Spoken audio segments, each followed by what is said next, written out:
अगर आप सत्य से चलोगे तो आपको विरोध करने वाले मिलेंगे, शाबाश कहने वाले नहीं मिलेंगे। आपको नीचे गिराने वाले मिलेंगे, लेकिन आपको ये नहीं कहेंगे वाह धन्य है यार, तुम हमारे कुल में पैदा हुए, तुम हमारे मित्र हो, सत्य पर चल रहे हो, हमारे गांव के हो, सत्य पर चल रहे हो, बहुत सुंदर। अगर तुम किसी की जरूरत पर 500 रुपया दे दोगे तो वो तुम्हें बेवकूफ समझेगा, भोला है। आप जानबूझ करके उसका हित कर रहे हो, वो आपकी बेइज्जती करेगा। ये कलयुग का स्वभाव है, ये कलयुग का प्रभाव है। कोई किसी का हित नहीं करता। आप अपने को सत्य मार्ग में चलाइए, सिर्फ भगवान आपका साथ देगा, इंसान आपका साथ नहीं दे सकता, क्योंकि इंसान कलयुग से प्रभावित है। और जो धर्म से चलने वाले हैं वो आपको बहुत प्यार करेंगे। देखो आप लोग कहीं ना कहीं धर्म का आश्रय लें तो आप हमें प्यार कर रहे हैं कि नहीं?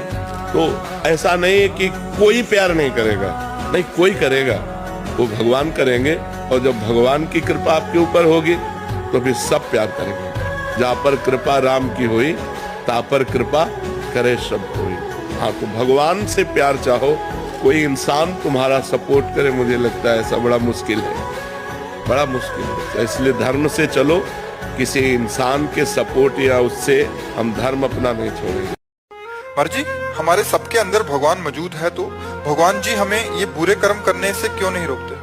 क्योंकि भगवान साक्षी मात्र है, तुम्हें छूट दे देगी। जैसे तुम्हारे पिता तुम्हें 500 रुपए दे दिए और तुम्हें भेजा, जाओ बाजार है, अब तुम 500 की दारू पी करके नाली में गिरे पड़े मिलोगे, तो पिता ने तो नहीं कहा था।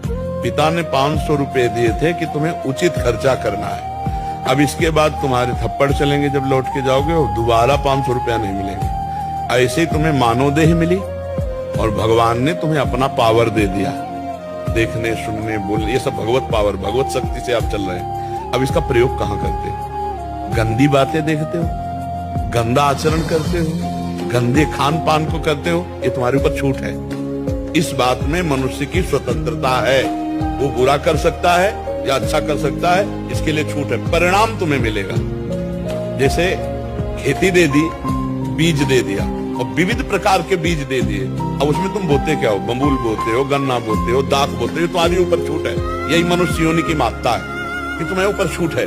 आप तुम बुरा से बुरा कर्म कर सकते हो, अच्छे से अच्छा कर्म कर सकते हो। बुरा कर्म के नरक आदि दुर्गति को प्राप्त हो गए, अच्छा कर्म करके स्वर्ग आदि या भगवत प्राप्ति करो। ये छूट है, इसलिए भगवान नहीं रोकते।